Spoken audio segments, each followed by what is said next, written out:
What's up, YouTube? It's the Action Figure Grader coming back to you with another video.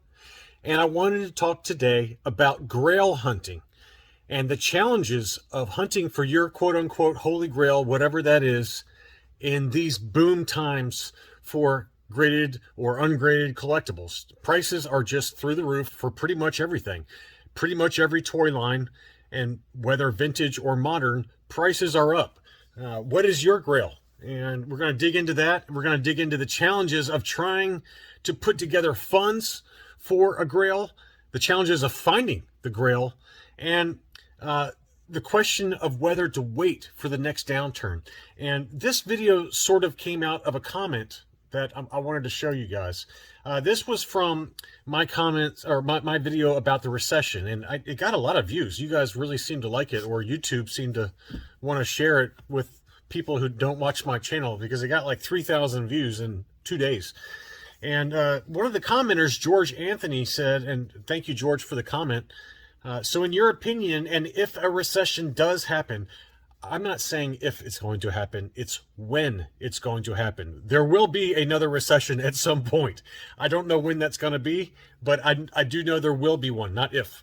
Should I wait to get my holy grails during a recession? That is a great question, in my opinion, because this ties into, obviously this comment was made in my recession video, but it also ties into the video that came out shortly after that regarding the flight towards quality. And I think the two kind of go hand in hand, right? Anytime you're talking about a holy grail, whatever that is, even if it's a personal grail that maybe other people don't view as a holy grail, it's going to be expensive, at least in your mind, right? The term holy grail is thrown around probably a little bit too much in collecting, in my opinion.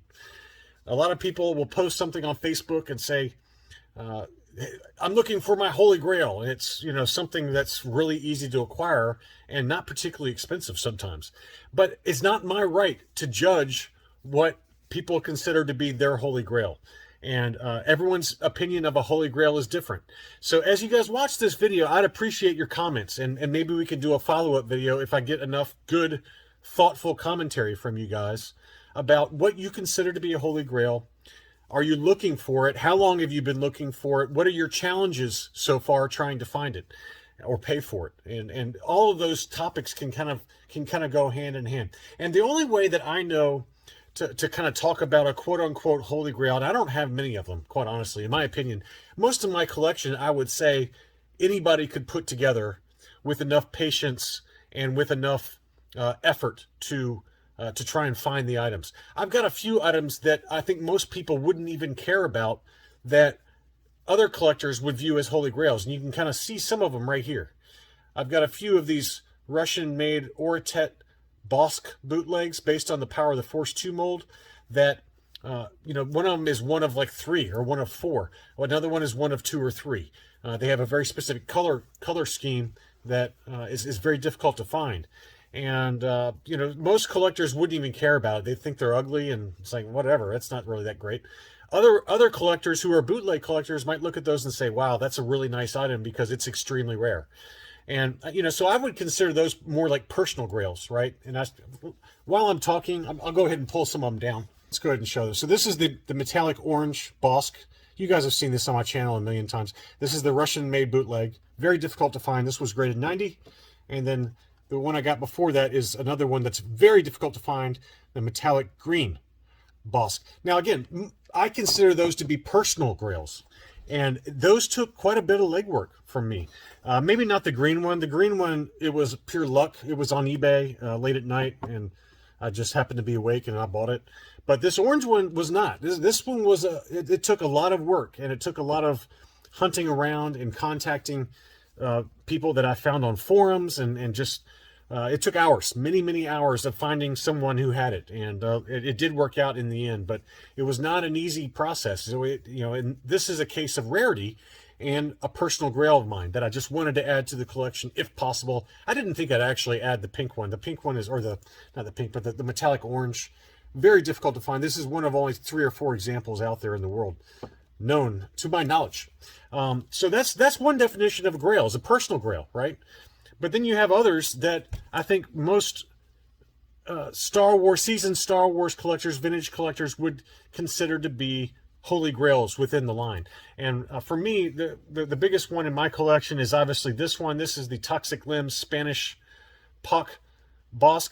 It's known for those really bright green limbs. And I hope you don't mind, but I'm just going to pull up photos of this just because I think these photos that are high def will do a much better job than me pointing to it in the corner of my camera. But I have a video for unboxing this Bossk on the channel, so you can go look that up. And I can even put a link to that video if you want to see this figure in more detail in the description. But this is truly, in my opinion, what I consider to be a holy grail. And, you know, it was not one I was even thinking I would have a chance at. So that's another factor when we start talking about grail hunting during boom times is luck, is fortune.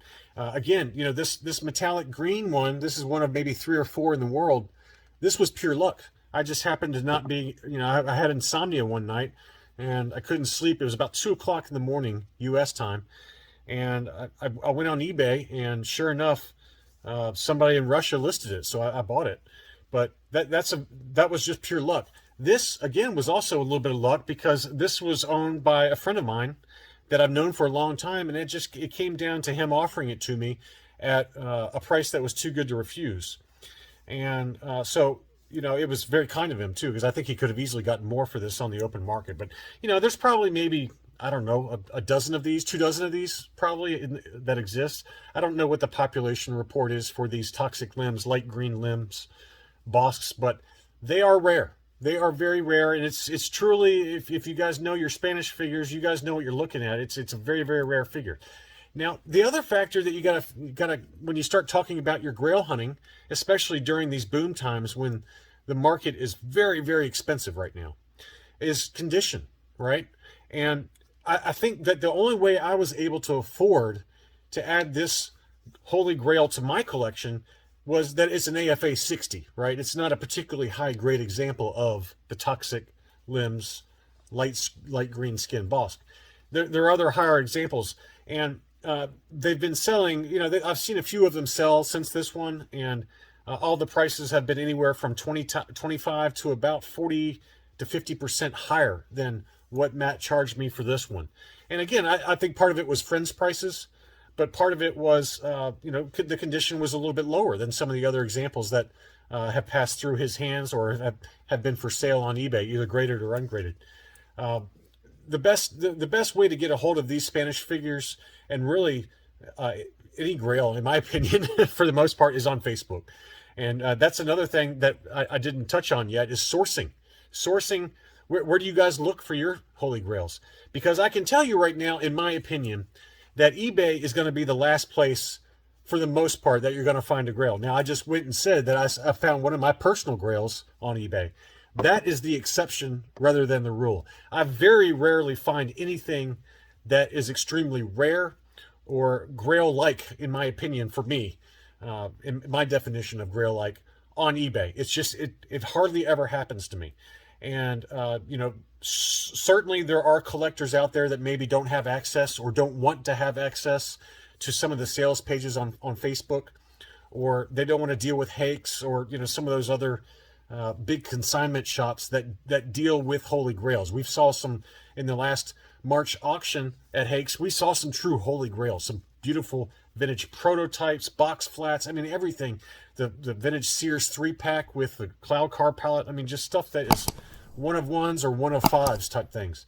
So sourcing these holy grails, if you're looking for one right now, is tough, because in these boom times, most of those really big time grails, like super expensive grails, maybe are going to be located on Hakes, where the competition's going to be fierce. You've got big whales shopping. That's something else we've talked about in my videos about Hakes, is that those tend to attract big whales, not only within the U.S., but internationally.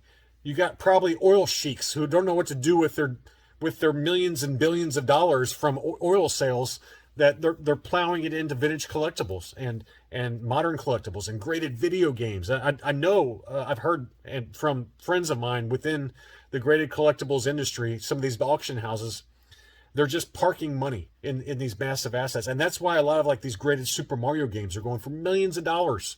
Pokemon cards going for several hundred thousands of dollars.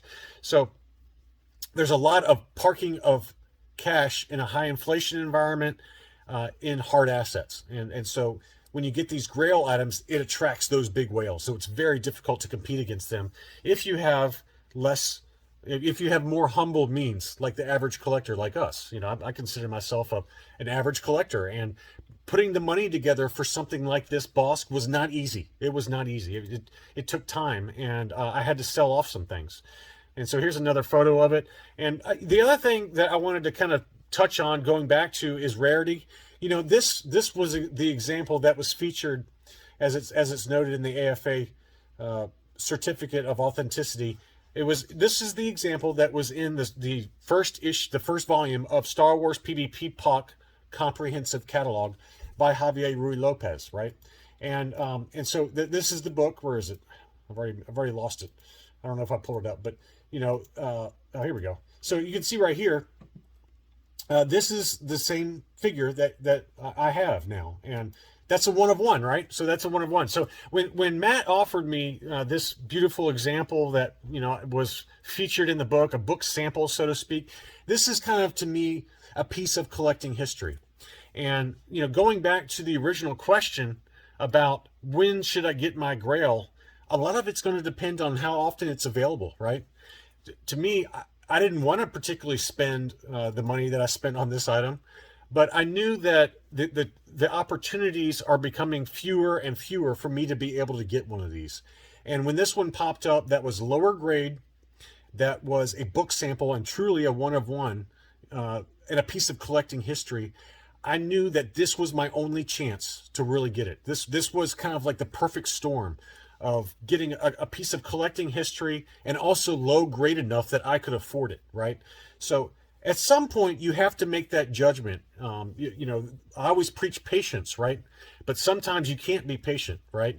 No matter what the current environment is. If it's expensive, if it's an expensive environment like it is right now for Star Wars collectibles, but a 1 of 1 type item like this Bossk pops up, and you have the funds ready. That's the big thing, is having the funds ready. We're going to talk more about that in a little while.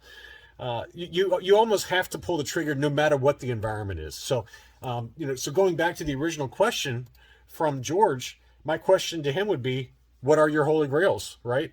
If it's a 12-back A, B, or C Luke Farm Boy, then you can get it pretty much any time, because there are a lot of those. As much of a grail as that it may be to George or to anybody, and I consider that a pretty nice item, there are lots and lots of 12-back Luke Farm Boys. We've talked about this in old videos, where during the very height of Kenner's success during the 1980s, they were pumping out as many as 15 to 20 million figures worldwide a year.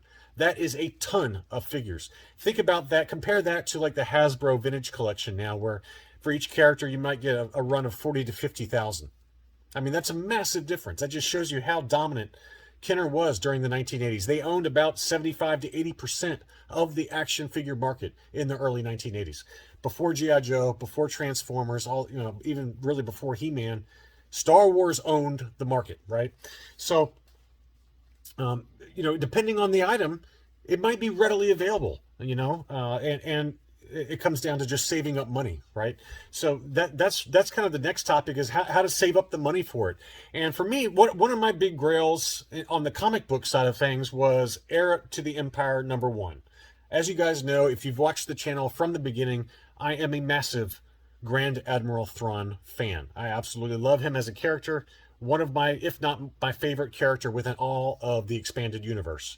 And when I started collecting high-grade comics, this is one that I wasn't sure if I'd ever be able to afford, because when I started looking at comics, it was right during the height of the comic market.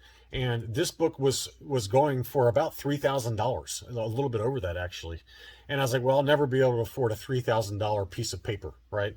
And then after that, I started keeping tabs on it. I started watching the book. And after that super, super high bubble that CGC graded comics had, let's call that the spring of 2020 until about the summer of 2020. Well, excuse me, 2021. So spring of 2021 to about the summer of 2021. That's when the market was at the absolute peak. And right around May, June, July, somewhere in there, it started to come back down to reality a little bit, which it needed to do. It was too frothy. Stuff was just going up like crazy. So at that point, I was like, well, now the market's softening a little bit. It's time to keep a closer eye on Heir to the Empire. And in the meantime, if I truly wanted this personal grail of mine, most people wouldn't consider this from a comic book perspective to be a holy grail, right? Because there are plenty more bigger and way bigger books than this, much more expensive books than this, even when it was at its peak.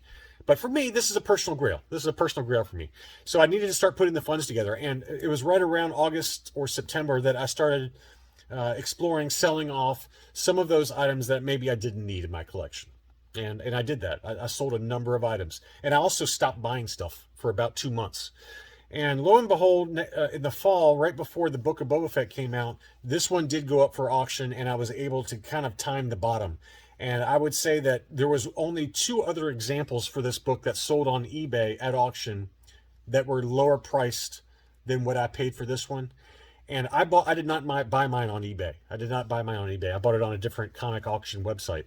And so I was lucky because I was able to avoid sales tax, and I was able to avoid the taxes associated with eBay and buying on eBay. For me, it's the sales tax. The state sales tax is it's like 9.25%, and so even though those sales on eBay, there's 2 that sold that were exactly like this, same grade, that sold for less. Once you factor in the sales tax I would have had to pay on eBay, they would have been more expensive than what I paid for this one. So it came down to availability, which is not that, this is not that uncommon of a book. There's probably about 200 of these that exist in a 9.8. So it's not like it's super rare, like, some of those Bosks I showed you. But it was a personal grail, and it was still pricey. It was not a cheap book by any means, but I was able to add it. And I'm really excited to have that in my collection, and I consider that my favorite comic book in my collection. So the next grail is going to be a tough one, though. And that's when if you guys have been following the channel here recently, you guys know that I'd like to ideally save up for a Star Wars 42 in a 9.8, the direct edition, which is the first appearance of Boba Fett in comics. It's also, I believe, the first full appearance of Yoda in comics. So it's a really nice book to have. It's obviously an iconic book, but it's not cheap in a 9.8. And it's going to be a challenge. It's going to be a big challenge. And I have sold quite a bit of stuff. If you guys, remember, I've sold some stuff to subscribers, and thank you guys for those of you who have bought from me. I've sold some lower popularity comics of mine on eBay and on My Slabs. And I've got a sales page set up on both. So it's nice. It's nice to slowly build towards it, but I'm still only about 2/3 of the way there for a Star Wars 42. So at that point, it's going to come down to striking while the iron's hot. I'm hoping now that the Book of Boba Fett's over with, that this book will come back down to reality a little bit, but it's still really expensive right now. So again, looking at your holy grails as you watch this, you got to look at availability. How rare is it?